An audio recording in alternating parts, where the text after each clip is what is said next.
देरी से बोलना या फिर स्पीच डिले एक बहुत ही कॉमन समस्या है और ये लड़कों में बहुत ज़्यादा कॉमनली पाया जाता है।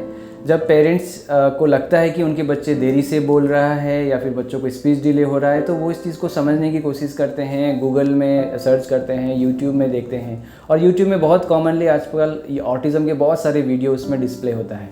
तो फिर एक कन्फ्यूजन क्रिएट होता है पेरेंट्स के माइंड में कि ये स्पीच डिले का कारण क्या है और कहीं मेरे बच्चों को ऑटिज़म तो नहीं है। नमस्कार पेरेंट्स, मैं हूं डॉक्टर जीवन Silwal, paediatric neurologist, एथिना polyclinic Siliguri से। आज इस वीडियो में हम लोग इसी चीज़ को समझने की कोशिश करेंगे और डिफ्रेंशिएट करने की कोशिश करेंगे कि स्पीच डिले और ऑटिज़म में क्या अंतर है।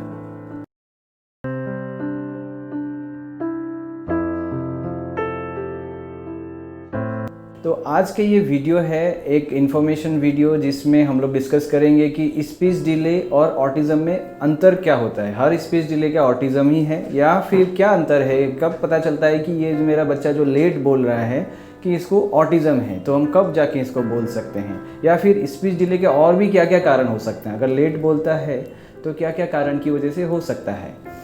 तो अगर हम इस चीज़ को समझना है तो सबसे पहले हमें ये समझना चाहिए कि स्पीच जो है वो केवल जो बच्चा बोलता है, जो वर्बल जो होता है, वर्बल कम्युनिकेशन, बोलने के माध्यम से कोई कम्युनिकेट करता है तो वो स्पीच है। लेकिन हमें पहले डिफरेंशिएट करना चाहिए स्पीच और लैंग्वेज के बीच में। लैंग्वेज का मतलब है कि किसी से कम्युनिकेट करना दो तरीके से, एक तो आपका वर्बल कम्युनिकेशन, दूसरा होता है नॉन वर्बल कम्युनिकेशन। बिना बोल के भी, इशारों से भी बहुत सारे कम्युनिकेशन किया जा सकता है। तो स्पीच जो है लैंग्वेज के अंदर आता है। एक्चुअली लैंग्वेज एक बड़ा टर्म है। लैंग्वेज के अंदर वर्बल कम्युनिकेशन भी है और नॉन वर्बल कम्युनिकेशन भी है। स्पीच मतलब केवल बोलना होता है, बाहर का वर्बल कम्युनिकेशन है। तो दोनों के बीच में अंतर है, क्योंकि देखिए कुछ बच्चे होते हैं जिनको केवल वर्बल कम्युनिकेशन का प्रॉब्लम है, कुछ होते हैं दोनों के कॉम्बाइन जिसको वर्बल भी है और नॉन वर्बल जो साइन लैंग्वेज बोले या फिर बिना बोले इशारों से भी बच्चे कई सारे कम्युनिकेशन करते हैं, तो वो भी कमी रहती है। तो दोनों के बीच में अगर आप इस चीज़ को समझ लेंगे तो आपको समझ में आ जाएगा कि ऑटिज़म में एक्चुअली होता क्या है और स्पीच डिले के और कारणों में और होता क्या है। मैंने स्पीच डिले के और भी कुछ वीडियोस बनाए हुए हैं, आप उस चाहें तो पहले उसमें जाके देख सकते हैं कि स्पीच के माइलस्टोन्स क्या होते हैं, कब बच्चे बोलने लगते हैं और कारण क्या है। मैंने उसमें और विस्तार में बात की हुई है। ये वीडियो मेनली मैंने बनाने का मेरा उद्देश्य यही है कि दोनों के बीच में डिफ्रेंशिएट कैसे करें। क्योंकि क्या होता है, कई पेरेंट्स हमारे पास जब आते हैं शुरुआत में तो उनका कंप्लेन रहता है कि बच्चा बोल नहीं रहा है, लेकिन एक्चुअली जब हम देखते हैं तो बच्चे को ऑटिज़म की शिकायतें रहती हैं और कई बार ये बहुत देर हो जाती है। मेन बात क्या है कि बच्चों के ब्रेन से रिलेटेड जो भी इंटरवेंशंस करते हैं, जो थेरेपीज़ करते हैं, बच्चों को ट्रेन करते हैं, सिखाते हैं, उनका एक गोल्डन एज होता है। पर्टिकुलरली स्पेशली 2 से 5 साल के एज में अगर हम बच्चों को उनके जो भी उनके माइलस्टोन्स में पीछे जा रहे हैं, स्पेशली लैंग्वेज के माइलस्टोन्स में, अगर उस टाइम पे इंटरवीन करते हैं तो वो रिजल्ट सबसे बेटर उस टाइम पे आता है। जितना बच्चे बड़े हो जाएंगे उतना उनमें एक प्रकार की जिद्दपन भी आती है और ब्रेन के न्यूरल नेटवर्क्स में भी वो चेंजेस आते हैं। थोड़ा ज़्यादा मेहनत करनी पड़ती है बाद में। तो ये जो है जल्दी अगर आपको समझ में आ जाता है कि नहीं, मेरे बच्चों को वर्बल के साथ साथ नॉन वर्बल कम्युनिकेशन दोनों की शिकायतें हैं, तो शायद ऑटिज़म हो सकता है। अगर आपको इस समझ पहले ही आ गई तो आप जल्दी डॉक्टर के साथ सलाह ले सकते हैं और इंटरवेंशन जल्दी स्टार्ट कर सकते हैं। मैं आपको पहले एक शॉर्टकट में आपको स्पीच के माइलस्टोन्स के बारे में जानकारी दूंगा। तो स्पीच एक्चुअली स्टार्ट कैसे होता है, बच्चे देखिए 5-6 महीने में, मैं कल स्पीच की बात कर रहा हूँ जो बोलने से करते हैं, 5-6 महीने से बच्चे क्या है बैबल करते हैं। कुछ भी ऐसा शब्द रहता है आ गा गा बा जिसका कोई मीनिंग नहीं है, लेकिन वो कुछ निकालने का, यहाँ से लैरिंक्स से जो आवाज़ आती है यहाँ से आवाज़ निकालना शुरू होता है। उसके बाद फिर करीब 9-10 महीने में बच्चे कुछ सिंगल वर्ड्स बोलते हैं, माँ दा बा, ऐसे क्लियरली बोलने लग जाते हैं। 1 साल के होने के बाद इन दोनों वर्ड्स को ज्वाइन करने लगते हैं, माँ माँ, बा बा, दा दा, इस तरीके से बोलने लग जाते हैं। थोड़े बड़े होने के बाद आपका 17-18 महीने में बच्चे मामा दादा को छोड़ के और भी कई बाईसिलेबिक वर्ड बोलते हैं, जो 2-2 वर्ड, पानी है ना, या फिर 1-1 2-2 वर्ड को जो ज्वाइन करके कई सारे वर्ड्स होते हैं। कम से कम भी मामा बाबा छोड़ के 5-7 वर्ड्स एक्स्ट्रा उसको बोलना चाहिए। उस वर्ड्स में कुछ प्रीपोजिशंस और कुछ एग्जेक्टिव्स भी होने चाहिए, जैसे कि ऊपर, अप, डाउन, जैसे कुछ इंग्लिश में बोलने वाले बच्चे या फिर हिंदी में बोलने वाले ऊपर नीचे, ऐसे कुछ वर्ड्स होने चाहिए अदर देन आपका जो नॉर्मल मामा दादा बाबा करता है उसके अलावा। ये 1.5 साल में 2 साल में बच्चे कम से कम भी 40-50 वर्ड उनकी वोकैबुलरी कम से कम होनी चाहिए। नॉर्मल बच्चों के 100 के ऊपर 200 तक की भी वोकैबुलरी रहती है। और 2 साल के बाद बच्चे 2-2 वर्ड्स को ज्वाइन भी करने लग जाते हैं। ये आपका स्पीच के माइलस्टोन्स है रफली। फिर बड़े 3 साल के बाद आपके 3-3 वर्ड को ज्वाइन करते हैं। 4 साल के बाद तो पूरा स्टोरी टेलिंग करने लग जाते हैं। तो अभी आप आते हैं non verbal communication. Non verbal का मतलब बिना बोले बच्चा कैसे कम्युनिकेट करता है। सबसे पहले जो पहला माइलस्टोन्स होता है कि बच्चा आई कांटेक्ट करता है। छोटा उम्र से आप देखेंगे 2-2.5 महीने के एज से ही बच्चे बहुत अच्छे से माँ को देखने लग जाते हैं, आँख में आँख मिलाते हैं और स्माइल करने लग जाते हैं। तो सोशल स्माइल जो बोलते हैं, सोशल स्माइल का मतलब कि आपके आँख में देख के जब आप मुस्कुराते हैं तो बैक में बच्चा फिर से मुस्कुराता है, वो सोशल स्माइल। ऐसे बिना देखे आपको देखे स्माइल कर रहा है, वो सोशल स्माइल में नहीं आता है। तो ये जो है शुरुआत में नॉन वर्बल बच्चा इस तरीके से कम्युनिकेट करता है। थोड़ा बड़े होने के बाद 5-6 महीने के बाद अगर बच्चे को छोड़ के जाएंगे तो बच्चा रोता है, ये डिमांड में कि मम्मी आप मत जाओ, उसका कहने का मतलब ये है। तो बच्चा रोता है 6-7 महीने के बाद अगर आप उसको छोड़ के जाएंगे तो। 8-9 महीने के बाद बच्चा जब बैठने लगता है तो अगर आप उसके पास में से गुजरेंगे, वो अगर बैठा हुआ है बच्चा तो उसको हाथ ऐसे आगे बढ़ाएगा कि मम्मी मुझे ले लो। उसका कहने का मतलब ये है कि वो हाथ ऐसे आगे बढ़ाता है कि ये एक नॉन वर्बली मम्मी को कम्युनिकेट करता है या अपने पेरेंट्स को कम्युनिकेट करता है कि आप मुझे उठा लो, है ना। तो ये भी एक प्रकार का नॉन वर्बल कम्युनिकेशन में 9-10 महीने में शुरू हो जाती है। 9-10 महीने बच्चे टाटा करने सीखते हैं, केवल बाय बाय करना सीख जाते हैं। वो छुपी छुपाई गेम खेलने लग जाते हैं, पिकअबू जिसको बोलते हैं। यही बच्चा थोड़ा बड़े होने के बाद आप देखेंगे कि 12-15 महीने में 18 महीने तक काफ़ी कॉपी करने लग जाते हैं। आप कुछ बोली करिए, जैसा फेस का कुछ बनाइए वही वो सेम कॉपी करेगा, इमिटेट करता है। और इमिटेशन बहुत इंपॉर्टेंट माइलस्टोन्स हैं कि बच्चा कुछ जो भी आप कर रहे हैं उसको कॉपी कर रहा है। तो ये जो है ये बहुत इंपॉर्टेंट माइलस्टोन्स में आता है, क्योंकि ये सारी चीज़ें जो है ऑटिज़म के बच्चों में नहीं रहती हैं। और बाद में आपका पॉइंटिंग शुरू हो जाती है। 18 महीने के होने के बाद बच्चा को जो कुछ भी चाहिए वो पॉइंट करके दिखाने लग जाता है। 2 साल के बाद वो अपने टॉयज़ को मम्मी के पास लेके आके दिखाएगा, उसके इंटरेस्ट को शेयर करेगा, अपनी खुशियों को बांटने की कोशिश करेगा। अगर आप उन बच्चे को नहीं देखेंगे तो आपको पकड़ के भी, आपके सर को हिला के भी आपके साथ कंसिस्टेंटली आई कांटेक्ट करता है। उनका अटेंशन स्पैन अच्छा रहता है। आप उनको बुलाएंगे तो वो रेस्पॉन्ड करेगा, हर बार नाम से बुलाएंगे तो वो रेस्पॉन्ड करता है। तो ये उनका नॉन वर्बल माइलस्टोन्स हैं। 2 साल के बाद आप कुछ कमांड देंगे कि बेटा ये लेके आओ तो फट से लेके आएगा। थोड़ा बड़े होने के बाद 2-2 स्टेप के कमांड्स फॉलो करता है। बेटा ये यहाँ से लेके आओ और वहाँ रखो, तो एक यहाँ लेके आएगा वहाँ रखेगा, एक साथ वो लाएगा रखेगा 2.5-3 साल के बाद। तो ये सारे आपके नॉन वर्बल माइलस्टोन्स में आते हैं। तो अभी होता क्या है डिफरेंशिएशन दोनों में कि ऑटिज़म के बच्चों में ये जो नॉन वर्बल जो माइलस्टोन्स की हम जो बात कर रहे हैं ये अच्छे से डेवलप नहीं हो पाता है। तो अगर आप देखेंगे 2 बच्चे को आप लीजिए, एक बच्चा है जो कि 2-2.5 साल में भी बिल्कुल कुछ ही शब्द बोल रहा है या बोल नहीं पा रहा है, लेकिन उसके आई कांटेक्ट बहुत अच्छा है, आपसे बहुत अच्छा नज़र मिलाता है। अगर आपको बोलेंगे बेटा ये लेके आओ, अच्छे से लेके आएगा, जब भी आप बुलाएंगे वो रिस्पॉन्ड करेगा। तो ये जो है इनमें नॉन वर्बल माइलस्टोन की कम्युनिकेशन का प्रॉब्लम नहीं है। ये बच्चे हैं जिनको केवल एक्सप्रेसिव स्पीच डिले है। मतलब एक होता है रिसेप्टिव लैंग्वेज डिले, एक होता है एक्सप्रेसिव लैंग्वेज डिले। ये चीज़ों को समझ जाता है लेकिन एक्सप्रेस नहीं कर पाता। ये बच्चों को केवल स्पीच थेरेपी करने से भी बहुत आपको सुधार देखने को मिलता है। अब एक दूसरा बच्चा है जो तो बोलता भी लेट है 2-2.5 साल में, लेकिन उसके साथ साथ आप देखेंगे कि ये दूसरा बच्चा है जो ऑटिज़म स्पेक्ट्रम डिसऑर्डर के अंदर आता है।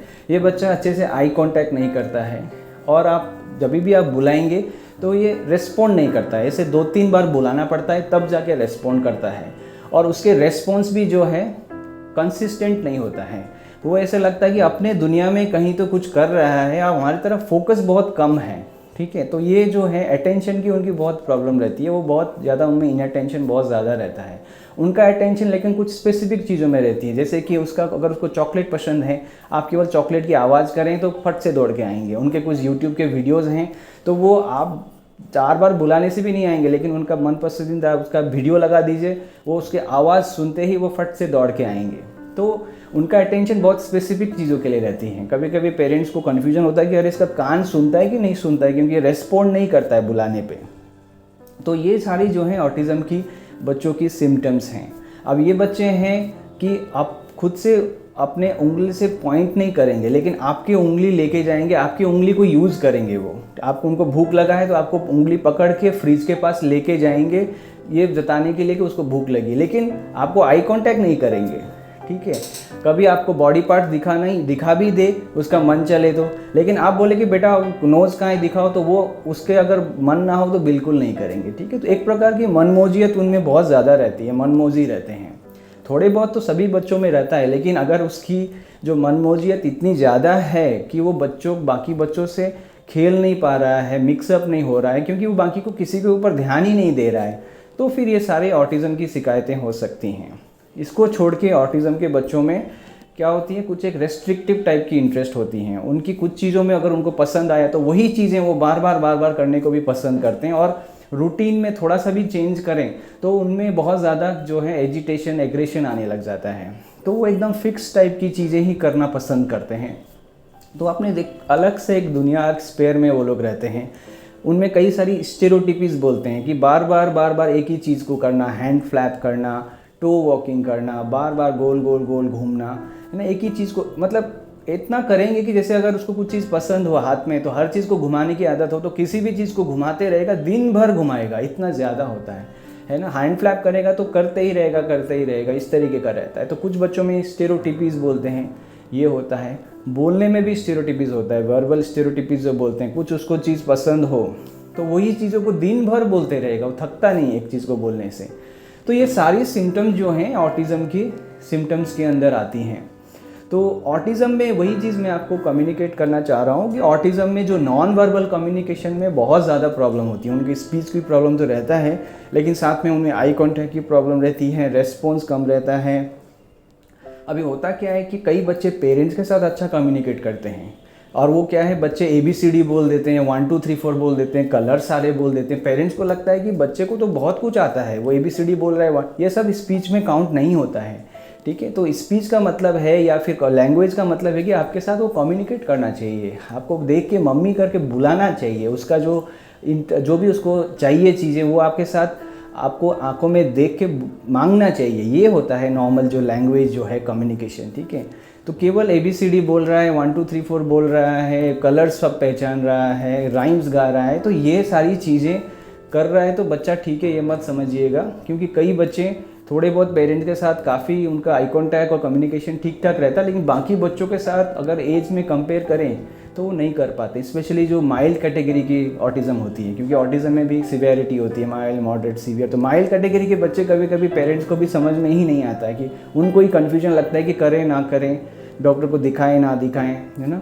तो अगर आपको कहीं भी ऐसे सिम्टम्स में आपको लगता है कि आपके बच्चे बाकी बच्चों से थोड़ा डिफरेंट है, या फिर आपके स्कूल के टीचर भी बोलते हैं कि नहीं आपके बच्चा थोड़ा सा बाकी बच्चों से अलग है, कुछ मिक्सअप नहीं होता है, खुद में ज़्यादा रहता है, या फिर ये कभी कभी बहुत ज़्यादा हाइपर एक्टिविटी होती है, एक जगह बैठते नहीं ये बच्चे, क्योंकि इनमें सेंसरी प्रॉब्लम्स होते हैं। जैसे हम चीज़ों को फील करते हैं, सेंस करते हैं, उनका वो सेंसेशन जो है हर चीज़ में, सूंघने से लेकर स्मेल, टच, सब में थोड़ा डिफरेंट होता है। तो नई जगह में जाते ही सडनली उनके अंदर वो सेंसरी ओवरलोड हो जाती है, तो वो चीज़ों को एकदम हाइपर एक्टिव हो जाते हैं नई जगह पे, है ना। तो हाइपर एक्टिविटी भी एक सिम्टम के अंदर आ सकता है।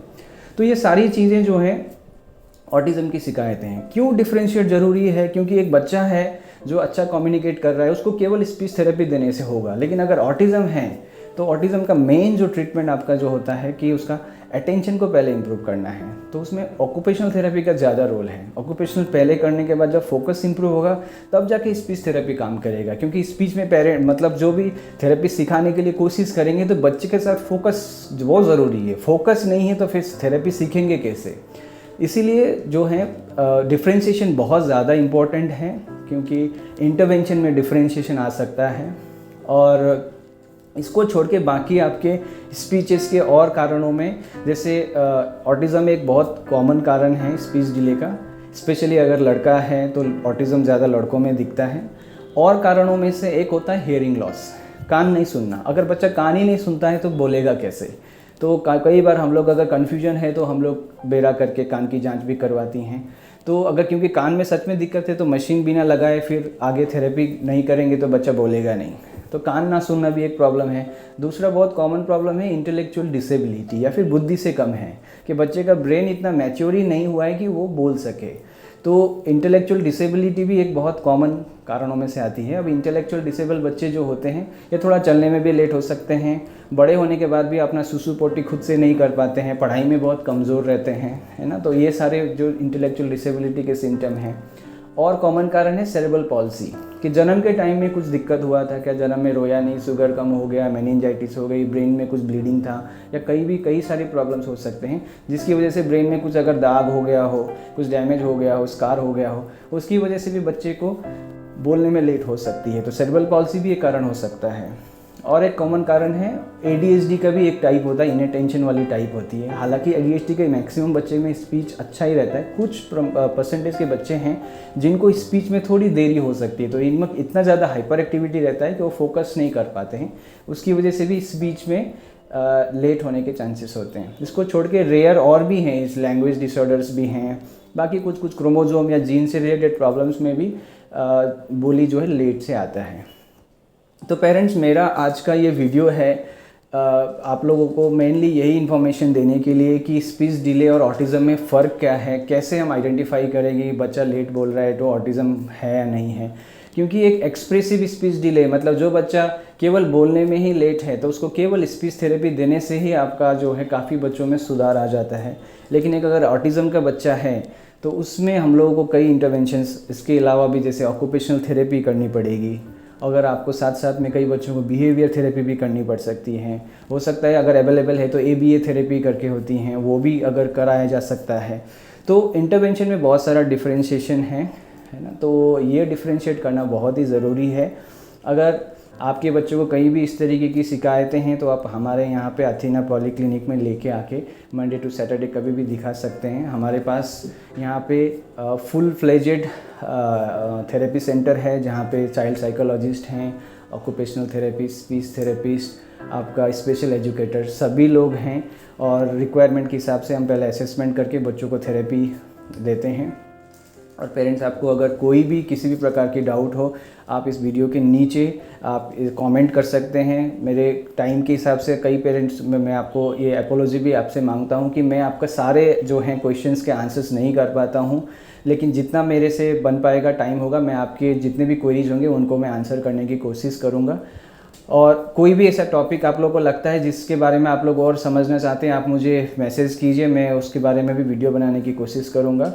तो पेरेंट्स, आज के लिए इस वीडियो को मैं यहीं पे अंत करना चाहता हूँ और अगली बार ऐसे ही कोई इन्फॉर्मेटिव वीडियो के साथ आपसे फिर से मुलाकात होगी। तब तक के लिए मुझे आप विदा दीजिए। मैं डॉक्टर जीवन सिलवाल, अथीना पॉलीक्लिनिक सिलीगुड़ी से विदा मांगता हूँ। नमस्कार।